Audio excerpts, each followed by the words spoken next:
Merci beaucoup. Bonjour à toutes et à tous. C'est avec un grand plaisir que je prends la parole ici pour partager mon expérience et vous emmener dans un voyage d'exploration d'archives dans le cadre de mon projet de thèse que je mène justement à l'ENSA de Strasbourg et à travers lequel je m'intéresse à la circulation et à l'interprétation de certains modèles dans les premiers villages de vacances implantés autour de la Méditerranée occidentale dans les années 1958-1973.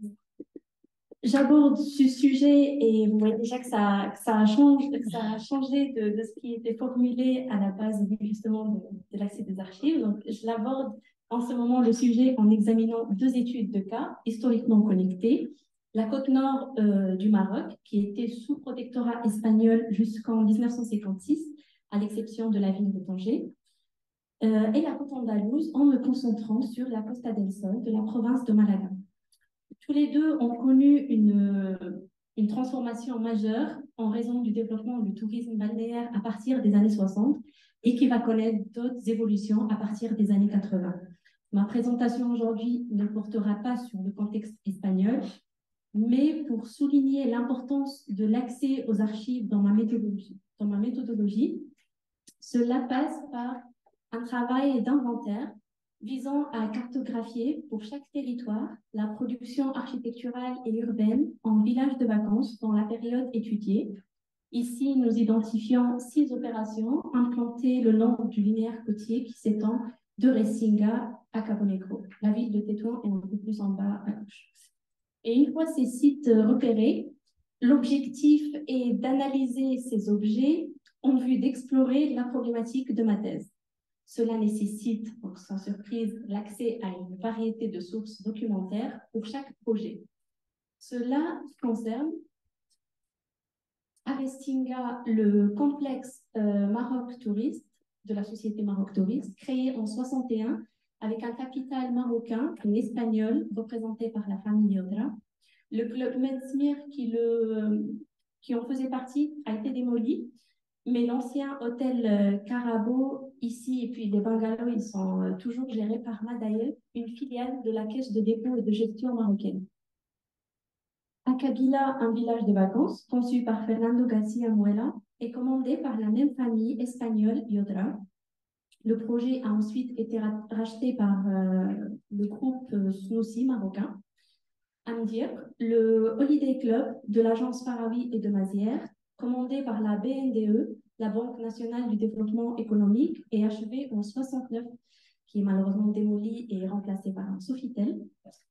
Et ensuite, le village vacances tourisme de Amdir, construit en 1968 et qui est le seul de l'association VVF, Village Vacances Famille, qui est construit en dehors de la France.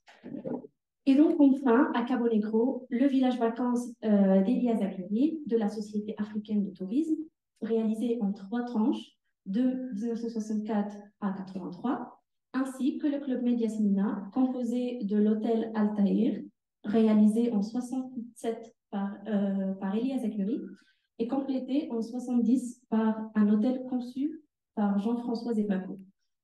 Donc, parmi ces divers projets, pas tous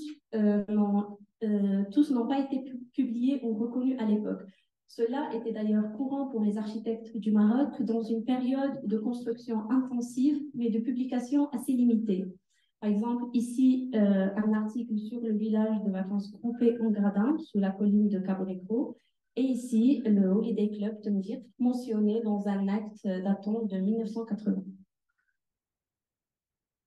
Et donc, dans mes recherches étendues pour l'ensemble des échantillons de projets, il existe peu de textes disponibles qui traitaient ces opérations. La plupart des références sont succinctes et ne vont pas en profondeur. Et c'est cette lacune dans la documentation qui souligne aussi l'importance de ma recherche pour contribuer à la connaissance de ces projets à travers des investigations menées auprès des archives marocaines. Il s'agit d'abord d'identifier les architectes qui sont au cœur de mon étude, Dominique Basquiano, Fernando García Muela, Tesla Farawi et Patrice de Mazières de la même agence, André Gomis, Henri Tastemin, Elias Agury et Jean-François Zebako. Certaines trajectoires d'architectes, elles sont plus étroitement liées en raison de collaboration. C'est le cas de Tastemain, Azaguri et Zevaco, tandis que d'autres architectes, ils sont moins connus ou travaillent de manière plus indépendante. Et pour aborder la question des fonds personnels de ces architectes, c'est l'occasion de présenter le travail de MAMA, une association dont je suis membre, qui est fondée en 2016 par Lahbib El-Moumni et Imad Dahmani. Sa mission est de préserver l'héritage marocain du XXe siècle en mettant en avant le travail des architectes du mouvement moderne grâce à la recherche, la publication, les expositions, l'archivage et les visites guidées. Et au sein de l'association, la base de données d'archives est alimentée par deux principaux axes. D'abord, les archives publiques, y compris les archives municipales de certaines villes, notamment celle de Casablanca, que nous avons aidé à mettre à jour et à réorganiser. Et puis, les archives du Maroc, à Rabat, qui rassemblent des documents de divers domaines et dont le fonds d'archives architecturales porte essentiellement sur la période du protectorat français au Maroc. Il dispose également de fonds d'origine privée confiés par trois architectes, Jacqueline Aluchamp en 2016, puis Abdelrahim Sijelmassi et Patrice Demazière en 2020. Et l'accès à ceux de Demazière était justement essentiel pour ma thèse, mais aucune de ces archives n'a été inventoriée ni numérisée. Pour accéder à un document, avec Mama, nous contactons Pauline Demazière, son épouse, qui habite toujours à Rabat. Elle dispose d'une liste, un tableau pré-inventorié des cartons de l'architecte. Elle contacte ensuite le responsable des archives qui nous permet de consulter le document souhaité, bien que cela implique plusieurs protocoles bureaucratiques. Mais la deuxième source d'archives pour Mama, ainsi que pour mon travail, elle provient directement d'archives elle provient directement d'architectes ou d'entreprises. C'est d'ailleurs de cette manière que j'ai pu enrichir ma thèse. Par exemple, une partie des travaux de Patrice Demazière est encore conservée à titre privé dans sa maison à Rabat et nous avons pu recueillir un grand nombre d'images dont celles-ci sont liées au projet du village vacances de Mdir.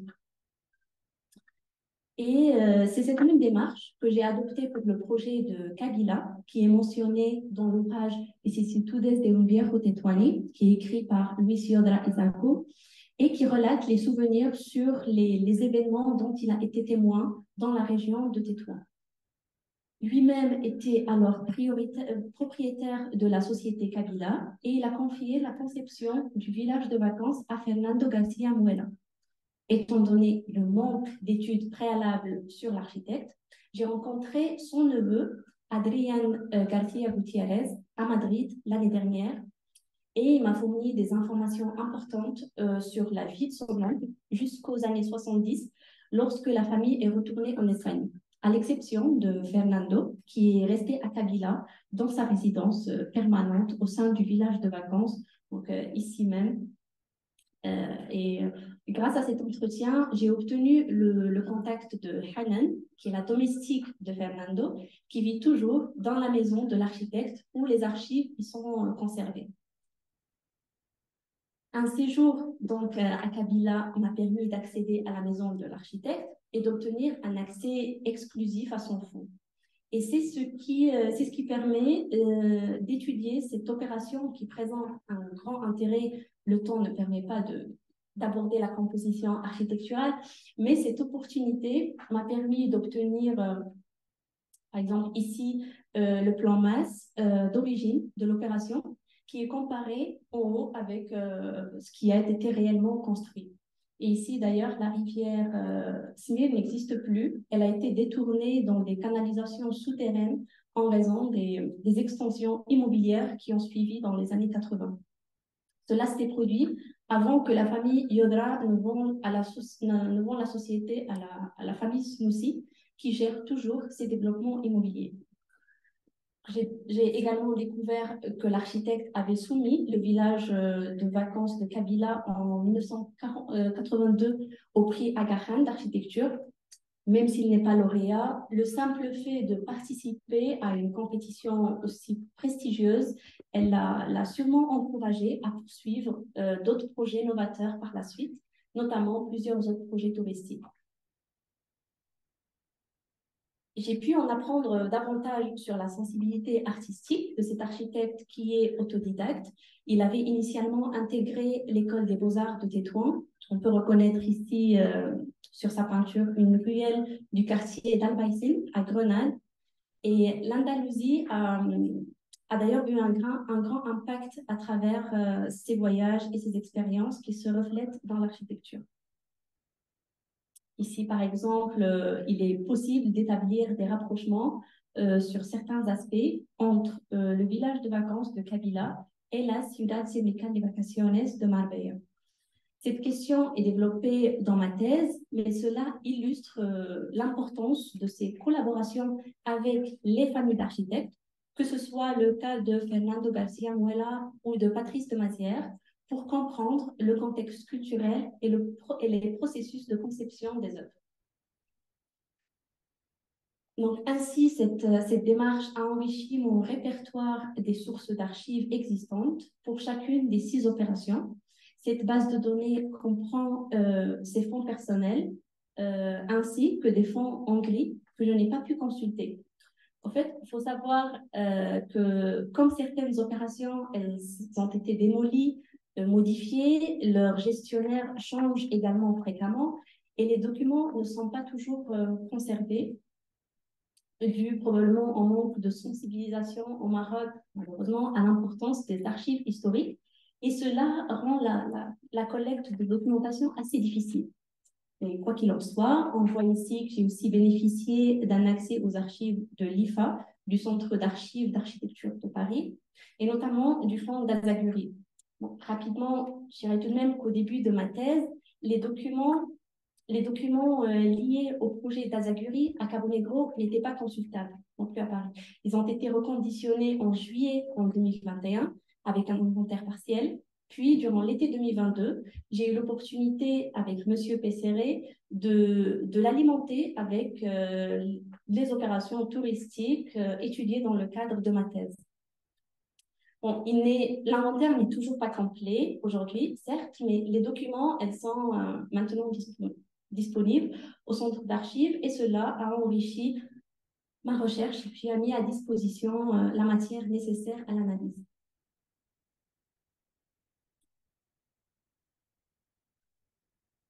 Je mentionne ici que cette expérience à l'IFA a eu lieu dans un deuxième temps de mon parcours doctoral. Avec ici, on voit les déplacements au Maroc et en Espagne, quand justement j'avais pour une résidence à la Casa de Velasquez à Madrid ou un séjour de recherche à l'Université de Grenade. Mais il est important de mentionner que mon intérêt pour ce sujet a commencé dès mon master à l'ENSA de Marseille en 2020. Et à ce moment, le centre d'archives de l'IFA était fermé. Et puis, pendant une année, parce qu'on voit une grille, on présente la pandémie, je n'ai pas pu me rendre sur le site pour visiter les projets et collecter des données. Par conséquent, ma principale source de documentation était autour d'une collection personnelle de cartes postales de l'époque que j'ai constituée au fur et à mesure et qui illustre la manière dont ces opérations de vacances étaient organisées et vécues. Ici, j'en ai une sélection, mais c'est bien plusieurs dizaines qui comprennent des pièces que j'ai achetées auprès de collectionneurs et quelques-unes qui m'ont été offertes, données par des bouquinistes ou des connaissances. Et puis, au verso, je trouve des informations liées aux années d'envoi qui permettent de retracer l'évolution des villages de vacances. Et puis aussi, les messages que l'on y trouve, ils fournissent des informations sur les profils des vacanciers qui les fréquentaient. D'ailleurs, une grande proportion des touristes provenaient de l'Europe de l'Ouest, qui, alliés aux chiffres du ministère du Tourisme, ça indique les facteurs socio-économiques derrière les choix de ces destinations de vacances. Je disais aussi que ces cartes postales ont été utilisées comme matière d'analyse. Ici, je donne l'exemple de l'opération de Restinga, sur laquelle je n'avais aucune source d'archives ni de bibliographie pour la repérer, hormis les cartes historiques où elle apparaissait durant les années 70.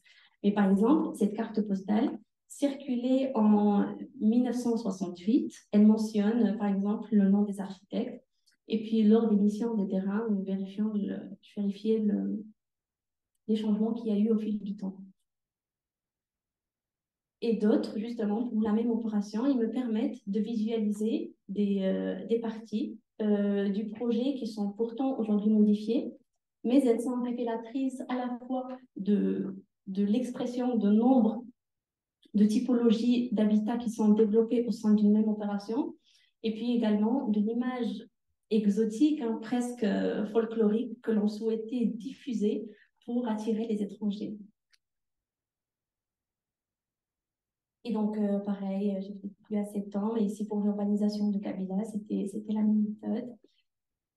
Elle a une carte postale avec une photographie qu'on prend 30 années plus tard sur site. Donc, pour conclure, je dirais que la création de cette collection de cartes postales ainsi que l'accès aux archives privées, ils ont été cruciaux pour étudier ces premiers villages de vacances au Maroc parce que ça m'a permis de faire des choix, car au vu du travail colossal que cela a nécessité, j'ai dû réduire mon corpus, puis les cadrages d'études également. Mais ces ressources, tout de même, ont permis de retracer l'histoire, d'illustrer des changements et de mieux comprendre les dynamiques culturelles et architecturales de cette époque. Cela souligne l'importance de préserver, évidemment, et puis de rendre accessibles de telles archives pour les recherches historiques. Merci de m'avoir écoutée. Puis je suis ouverte aux questions. Merci beaucoup.